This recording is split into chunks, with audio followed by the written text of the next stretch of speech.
नहीं रह उसके ऊपर कोई शक नहीं रह गया था। खुद निशा को भी अपनी गलती का एहसास हो रहा था और वो लकी के पास उसे मानने के लिए आ गई, लेकिन लकी ने उसे धुतकार कर भगा दिया और फिर खुद भी हॉल से बाहर आकर कॉटेज जाने के लिए रवाना हो गया। आज वो लोग पार्टी के लिए जाने वाले थे, लेकिन जैसे ही सब लोग तैयार हुए तो लकी के कॉटेज पर एक इमरजेंसी केस आ गया था। बोलो कैसे लगा इसे ये कट? लकी ने जब थोड़ी तेज आवाज में उस बच्ची की माँ से पूछा तो उसने घबराते हुए कहा, डॉक्टर साहब, असल में ये टीवी देख रहा था, पता नहीं उसमें कौन सा कार्टून आ रहा था जिसमें एक बच्चे ने चाकू लिया और फल को हवा में उछालकर काटने लगा। उसको देखकर ये भी ऐसा कुछ करने की कोशिश कर रहा होगा, बस उसी की वजह से इसे चोट आ गई। डॉक्टर साहब, आप प्लीज मेरे बच्चे को कैसे भी करके बचा लीजिए। वैसे यहाँ तक लाने में इसका बहुत सारा खून बह चुका है। मैंने और इसके पापा ने सब तरह की कोशिश करके देख ली, लेकिन खून रुकने का नाम ही नहीं ले रहा है। पागल हो गए हैं सब के सब। बच्चे को चाकू के साथ में अकेला छोड़ दिया। आपको दिखाई दे रहा है कि इसको कितना बड़ा घाव लगा है? मांस नजर आ रहा है। मैं अपनी तरफ से पूरी कोशिश करूंगा, लेकिन अगर बात नहीं बनी तो फिर आपको बच्चे को लेकर किसी बड़े अस्पताल में जाना पड़ेगा, लकी ने कहा। वैसे भी बच्चा बहुत ज्यादा कमजोर नजर आ रहा था। सिर्फ खून के बहाव को रोकने से काम नहीं चलने वाला था। इस वक्त उसके शरीर में और खून चढ़ाने की भी जरूरत थी, वरना उसे हार्ट अटैक आ सकता था। सर, मैं तो कहती हूँ कि इसे अभी रवाना कर देना चाहिए, सुहासिनी ने कहा। नहीं डॉक्टर साहब, प्लीज ऐसा मत कीजिए। हम इसे हॉस्पिटल तक नहीं ले जा पाएंगे। आपको भी पता है कि यहाँ से हॉस्पिटल कितना दूर है। अगर वहां तक ले जाते हुए और ज्यादा खून बह गया तो ये, उसकी माँ ने कहा और बेसुध होकर रोने लगी। लकी ने उसकी बात सुनकर एक गहरी सांस ली और कहा, ठीक है, सबसे पहले इसका खून रोकने की कोशिश करते हैं, उसके बाद आगे की बात करते हैं, लकी ने कहा और फिर उसका घाव देखने लगा। लेकिन इतना बड़ा घाव होने की वजह से उसे खुद भी समझ नहीं आ रहा था कि आखिर उसे कहां से शुरू करना चाहिए था। लकी को लगा कि बिना सर्जरी के इस घाव को नहीं भरा जा सकता था। खुद पूनम, जो कि बच्चे को टांके लगाने की कोशिश कर रही थी, उसे भी समझ में नहीं आ रहा था कि इस हाल में अब क्या किया जाए। रुको पूनम, अचानक से लकी को कुछ सूझा और उसने टेबल पर रखी उस दवा को उठा लिया। यह प्लास्टर जैसा काम करता है, एक बार इसको ट्राई करके देखते हैं, लकी ने कहा। पूनम ने पहले दवाई की बोतल की तरफ और फिर लकी की तरफ देखा। लकी ने अभी अभी ये दवा बनाई थी और अब वो इसका ट्रायल भी करके देखने वाला था। पूनम को ये बात कुछ हजम नहीं हो रही थी, लेकिन ये करने के अलावा उसके पास में और कोई चारा भी नहीं था। आप चिंता मत करो, मैं आपके बच्चे को ठीक कर दूंगा, बस मेरी बात पर भरोसा रखना, लकी ने कहा और सीधा बोतल का ढक्कन खोलकर दवा को बच्चे के घाव पर उड़ेलना शुरू कर दिया। गर्दन से लेकर पेट तक उसने बच्चे के घाव को दवा से भर दिया था। सभी लोग बच्चे के आसपास आकर जमा हो गए थे और उस दवा को ध्यान से देखने लगे। इसके बाद उन्होंने जो देखा उसे देखकर वो लोग भी हैरान हो गए। जैसे ही लकी ने वो दवा उड़ेलनी शुरू की, उसके कुछ ही पलों के बाद वो दवा उसके घाव पर जमनी शुरू हो गई। ऐसा लग रहा था जैसे लकी ने उसके घाव को सफेद पुट्टी से भर दिया था।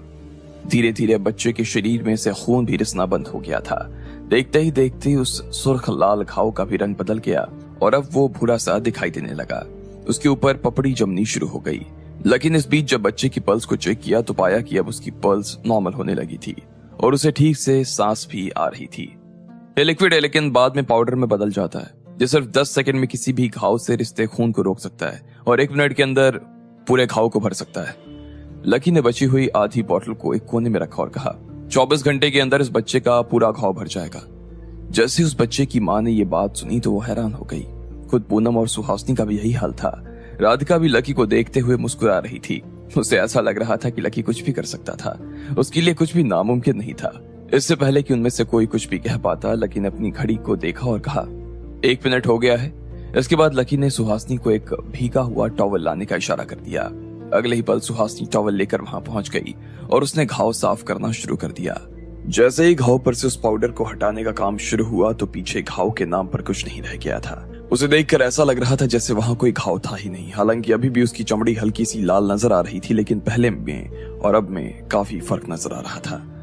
ये सर कौन सी दवा है? सुहासिनी ने लकी से पूछा। मैंने इसके बारे में कहीं पढ़ा था, सोचा इसे बनाकर देखते हैं, अच्छी बनी है, लकी ने कहा और मुस्कुराते हुए सुहासिनी की तरफ देखने लगा। लकी की मुस्कान देखकर सुहासिनी ने मुस्कुराते हुए अपना सिर हिलाना शुरू कर दिया।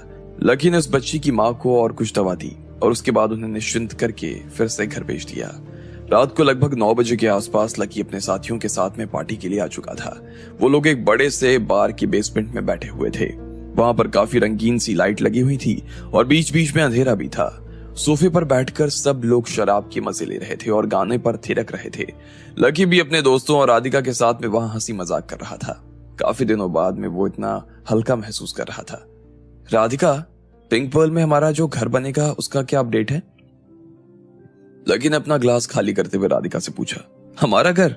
तुम्हें फुर्सत कहाँ हमारे घर में आने की और रहने की? राधिका ने भी अपने ग्लास से एक सिप लेते हुए कहा। जैसे ही पूनम और सुहासिनी ने ये बात सुनी तो वो दोनों हंस पड़े।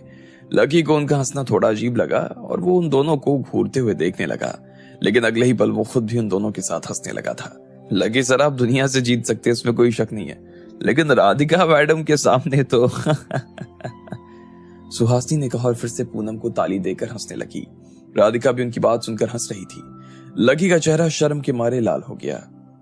मुझे भी पता है कि मैं दुनिया जीत सकता हूँ, लेकिन कभी कभी मेरा भी तो हारने का मन करता है ना, लकी ने राधिका की तरफ देखते हुए कहा।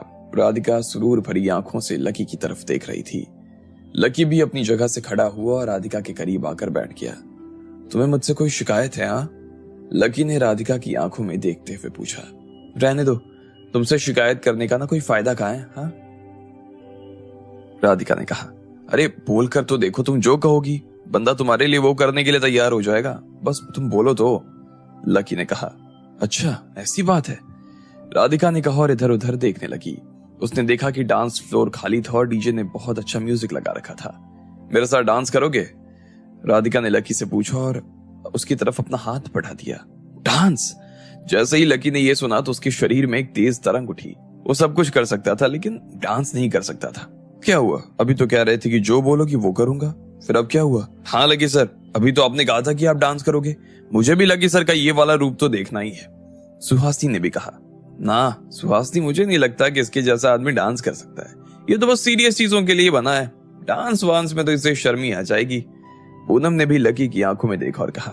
बोलो लकी, करोगे डांस? राधिका ने लकी का हाथ अपने हाथ में लेते हुए कहा। लकी तो बुरी तरीके से शर्मा गया था और भयंकर लाल हो गया था। अगर वो अभी डांस नहीं करता तो इस बात पर ये लोग उसका जिंदगी भर मजाक उड़ाने वाले थे, लेकिन सच तो यही था कि लकी को डांस करना नहीं आता था। भले ही उसने राधिका की याददाश्त को वापस लाने के लिए कॉलेज में उसके साथ डांस किया था, लेकिन उसका उसमें भी मन नहीं लगता था। मगर जब उस वक्त भी उसने राधिका के लिए डांस किया था तो इस बार भी राधिका के लिए डांस करने से मना कैसे कर सकता था। ठीक है, आज लकी नाचेगा, चलो, लकी ने कहा और राधिका का हाथ पकड़कर खड़ा हो गया। जैसे उसने ये कहा तो पूनम और सुहासिनी ने हूटिंग करनी शुरू कर दी। राधिका को तो विश्वास ही नहीं हो रहा था कि लकी डांस के लिए राजी हो गया था। उसने भी अपना ग्लास खत्म किया और लकी के साथ फ्लोर पर जाने के लिए खड़ी हो गई। Lucky lucky lucky lucky lucky, Suhasini और पूनम चिल्लाए जा रहे थे। लकी और राधिका डांस फ्लोर की तरफ बढ़ने लगे थे। लकी को बहुत शर्म आ रही थी और वो आसपास देख रहा था। सब लोग उसकी तरफ ही देख रहे थे। जैसे ही वो दोनों फ्लोर पर अपना पहला कदम रखने वाले थे कि इतने में लकी ने कहा, एक सेकेंड, अब क्या हुआ? अरे बाबा, सुसु आ रही है, मैं बस 2 मिनट में आया, बस 2 मिनट। लकी ने घबराते हुए राधिका के हाथ से अपना हाथ छुड़वाया और सीधा बाथरूम की तरफ भाग गया। लकी की इस नादानी पर राधिका को हंसी आ गई। इधर लकी तेजी से बाथरूम की तरफ गया और हल्का होने लगा। हाथ धोने के लिए जब वो शीशे के सामने आया तो खुद की शक्ल देखकर उसे हैरानी होने लगी। उसके गाल अभी तक शर्म के मारे लाल हुए पड़े थे। लकी, चिंता मत कर, तू जानता है कि तू स्टेज पर आग लगा देगा, ये लकी ने खुद का उत्साह बढ़ाते हुए कहा और फिर शीशे के सामने कुछ एक डांस मूव करके देखने लगा। इसके बाद उसने अपने बाल ठीक किए और एक गहरी सांस भरकर वॉशरूम से बाहर आ गया। जब वो कॉरिडोर में चल ही रहा था तो उसने देखा कि वहां पर कुछ आदमी एक लड़की को अपने साथ ले जा रहे थे।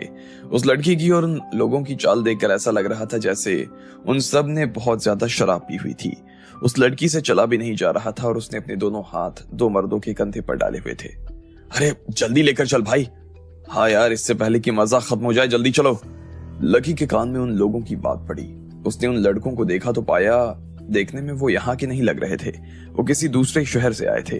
हालांकि बहुत कम रोशनी होने की वजह से लकी भी उनका चेहरा ठीक से नहीं देख पाया था, लेकिन फिर भी उनकी आवाज से वो यहाँ के नहीं लग रहे थे। वैसे वो खुद भी डांस करने की जल्दी में था। राधिका उसका वहां फ्लोर पर इंतजार कर रही थी और ऐसे में वो उस लड़की का चेहरा ठीक से नहीं देख पाया था, लेकिन जिस तरह की उसने ड्रेस पहनी थी वो काफी सुंदर नजर आ रही थी। लकी अंदर जाने से पहले एक बार और छिचका। उसे समझ नहीं आ रहा था कि वो लोग उस लड़की के साथ जबरदस्ती कर रहे थे कि या फिर वो सच में उन लोगों के साथ में जाना चाहती थी। छोड़ो यार, क्यों मूड खराब करना, कुछ होगा। लकी ने मन में अपने आप से कहा और उन लोगों से आगे निकलने लगा। जब दरवाजा खोलकर वो अंदर जाने ही वाला था, तब उसने देखा कि वो लड़की बहुत ज्यादा स्ट्रगल कर रही थी। उसके पैर आगे बढ़ने का नाम ही नहीं ले रहे थे और ऐसा लग रहा था कि वो लोग उसे जबरदस्ती अपने साथ ले जा रहे थे। लकी के मन में कुछ शक हुआ। फिर जैसे ही वो लोग लकी के पास से निकले और लकी ने उस लड़की का चेहरा देखा तो वो हैरान हो गया। आखिर कौन थी वो लड़की और कौन थे वो लोग जो उसे अपने साथ ले जा रहे थे? आपको क्या लगता है, क्या होंगे इन सभी सवालों के जवाब? कमेंट बॉक्स में कमेंट करके हमें जरूर बताएं और सभी सवालों के जवाब को जानने के लिए सुनते रहिए इंस्टा